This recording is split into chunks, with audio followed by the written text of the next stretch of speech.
میرے پیارے آقا صلی اللہ علیہ وسلم کے پیارے دیوانوں، مغرب نے یہ چاہا، ویسٹرن کلچر نے یہ چاہا مسلمانوں کو تباہ کیا جائے، برباد کر دیا جائے، تو مسلمانوں کے دماغ کے اندر اپنی فکر انہوں نے ڈالی۔ وہ فکر کیا ہے؟ وہ فکر یہی ہے، سب کچھ یہ دنیا کی زندگی ہے، آخرت کچھ بھی نہیں ہے، جتنا عیش کرنا ہو اسی دنیا میں کر لو، جتنے مزے کرنے ہو اسی دنیا میں کر لو۔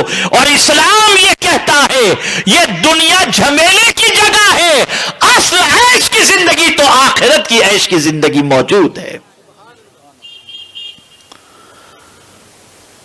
کیا آپ کو نہیں معلوم پیغمبر رحمت صلی اللہ علیہ وسلم چٹائی پر آرام کر رہے تھے، فاروق اعظم رضی اللہ المولا تبارک و تعالی عنہ تشریف لائے تو سرکار صلی اللہ علیہ وسلم کی پشت انور پر، پیٹھ مبارک پر چٹائی کے نشانات انہوں نے دیکھے تو عرض کرنے لگے فدا کبھی ابی انت و امی یا رسول اللہ صلی اللہ تعالی علیہ وسلم، کیسر و کسرہ تو نرم گدوں پر آرام کریں اور سید الانبیاء ایسی چٹائی پر، کھردوری چٹائی پر آرام کریں کہ پیٹھ مبارک پر نشان ہو جائیں۔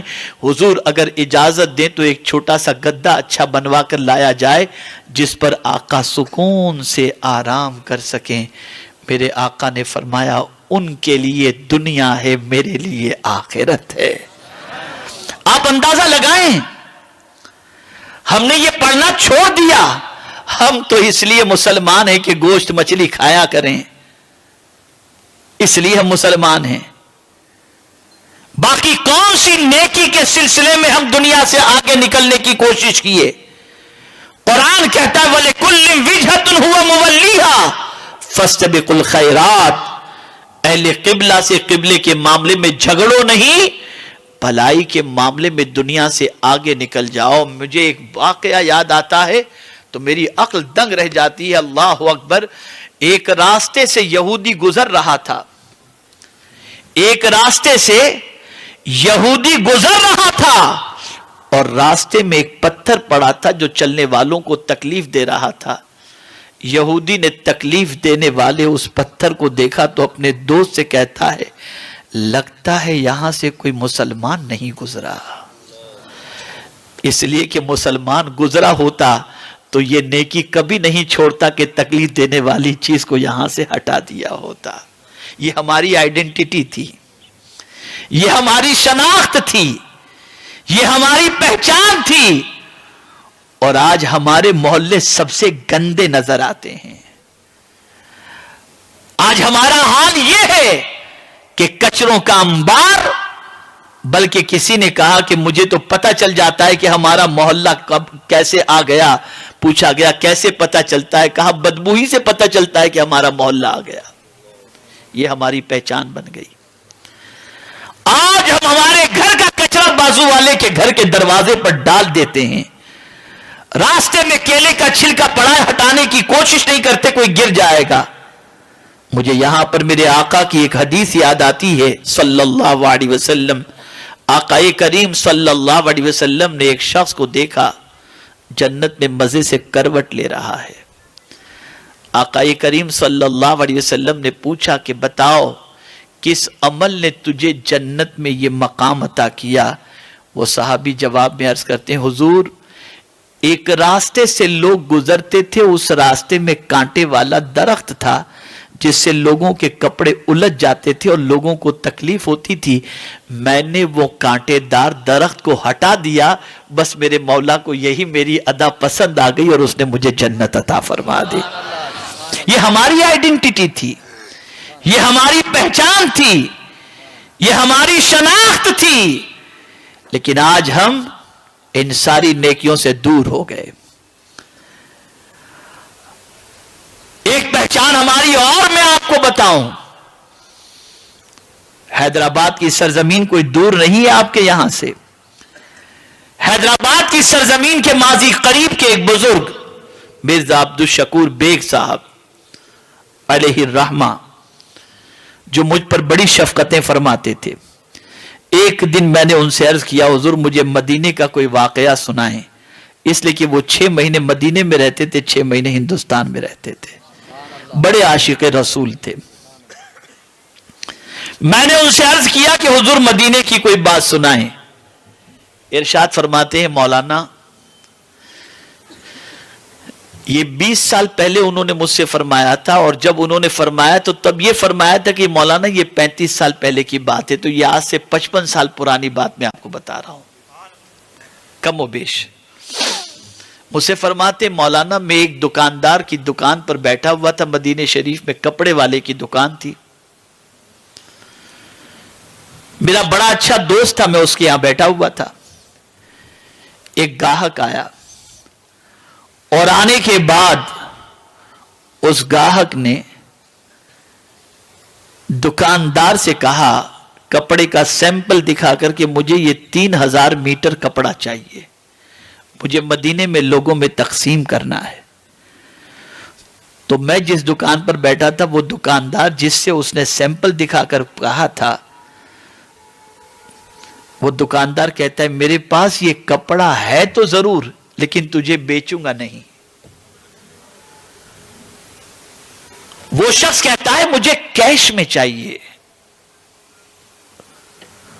میں پیسے دے کر روکڑے میں آپ سے خریدنا چاہتا ہوں۔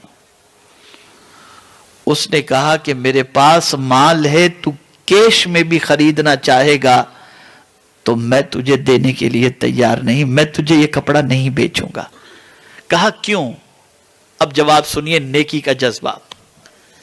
جب کہا کیوں تو مدینے کا وہ دکاندار کہتا ہے دیکھو وہ سامنے جو دکان ہے نا وہ میرے مسلمان بھائی کی دکان ہے، حقیقی بھائی کی نہیں، مسلمان بھائی کی دکان ہے، میرے یہاں تو صبح سے ابھی تک کسٹمر کی بھیڑ بھاڑ ہے، میں دیکھ رہا ہوں اس کی دکان پر صبح سے کوئی کسٹمر نہیں پہنچا، جا تو اس سے یہ کپڑا خرید لے، اس کا بھلا ہو جائے گا۔ جب ہماری سوچ یہ تھی تو دنیا ہمیں پیروں تلے روند نہیں پاتی تھی، لیکن جب سے ہماری سوچ بدل گئی، ہم خود ہی یمن پر بم برسانے لگ گئے، ہم خود ہی شام کو تباہ کرنے لگ گئے، تو آج ہمارا وقار اور ہماری عزت کہاں سے محفوظ رہے گی؟ سوچو، پیغمبر رحمت صلی اللہ علیہ وسلم جب کسی سے بیعت لیتے تو کیا کلمات کہلواتے تھے؟ حضرت جریر ابن عبداللہ رضی اللہ تعالی عنہ، اللہ اکبر، میرے پیارے آقا صلی اللہ تعالی علیہ وسلم کے پیارے دیوانوں، حضرت جریر ابن عبداللہ رضی اللہ تعالی عنہ صحابی رسول ہیں، پیغمبر رحمت صلی اللہ تعالی علیہ وسلم نے ان سے بیعت لی تھی۔ حضرت جریر ابن عبداللہ نے اپنے غلام کو بھیجا کہ جاؤ مارکیٹ سے گھوڑا خرید کر لے کر کے آؤ۔ وہ گیا گھوڑا خریدنے کے لیے، مارکیٹ میں گھوڑا دیکھا، اس نے گھوڑے کی قیمت ڈن کر لی 300 درہم، اور اس کے بعد وہ گھوڑے کے مالک کے ساتھ حضرت جریر ابن عبداللہ کے پاس پہنچا اور عرض کرنے لگا حضور یہ گھوڑے کا دام میں نے طے کر لیا ہے 300۔ گھوڑے کا مالک بھی ساتھ میں تھا۔ حضرت جریر نے گھوڑے پر ہاتھ پھیرا اور فرمایا اس کی قیمت 300 نہیں، اس کی قیمت 400 ہونی چاہیے۔ گھوڑے کا مالک حیران ہو گیا کہ دنیا میں دام کم کیا جاتا ہے، دام بڑھایا نہیں جاتا، یہ بڑھانے کی بات کیسے کر رہے ہیں؟ پھر دوسری جانب سے گھوڑے کو دیکھا، فرمایا اس کی قیمت 400 نہیں 500 ہونی چاہیے۔ وہ مزید گھوڑے کا مالک حیرت میں پڑ گیا کہ یہ صحابی رسول مذاق تو نہیں کر رہے ہوں گے۔ بڑھاتے بڑھاتے 700 تک حضرت جریر پہنچے اور فرمایا اب تیرے گھوڑے کی قیمت اتنی ہی ہے۔ گئے اور رقم لا کر کے اسے دی۔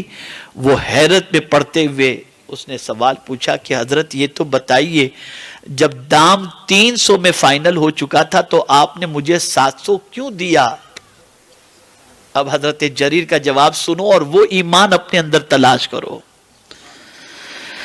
تو حضرت جریر فرماتے ہیں کہ میں نے اپنے آقا سے بیعت کی تھی اور میں نے بیعت کے وقت یہ وعدہ کیا تھا کہ مسلمان کا بھلا چاہوں گا تو اسی بیعت اور اسی وعدے کو پورا کر رہا ہوں. 300 میں طے تو ہوا تھا لیکن 400 زیادہ دے کر میں اس کا بھلا اس لیے چاہ رہا ہوں کہ میں نے مدینے کے تاجدار سے وعدہ کیا تھا. ہے یہ جذبہ؟ لقمے چھیننے کی پوزیشن ہے، گردن کاٹنے کی پوزیشن ہے. اندازہ لگائیے کہاں جا رہے ہیں ہم. نیکی کا جذبہ سرد ہو گیا. مسجد ہی کو دیکھ لیجئے، صف اول میں جگہ اگر خالی ہے تو آدمی پیچھے ہی رہتا ہے، دوسرے سے کہتا ہے آگے بڑھو آگے بڑھو. یہ نیکی کا حال ہے کہ وہ یہ نہیں سوچتا کہ میں اگر صف اول میں چلا گیا تو ثواب مجھے زیادہ ملے گا. اسے ایسا وہ سمجھتا ہے جیسے نیکی کی مجھے ضرورت ہی کیا ہے، میرے پاس تو جنت کا سرٹیفکیٹ ہے، میں تو پہلے ہی جنت میں چلا جاؤں گا. اور حدیث مبارکہ میں ہے کہ صف اول میں نماز پڑھنے کے لیے صحابہ اس طریقے سے کرتے تھے محنت و مشقت کہ کسی کو جلدی پہنچنے نہیں دے پاتے تھے. جب سب سے یعنی جلدی سے جلدی ہر صحابی پہنچنے کی کوشش کرتے تھے.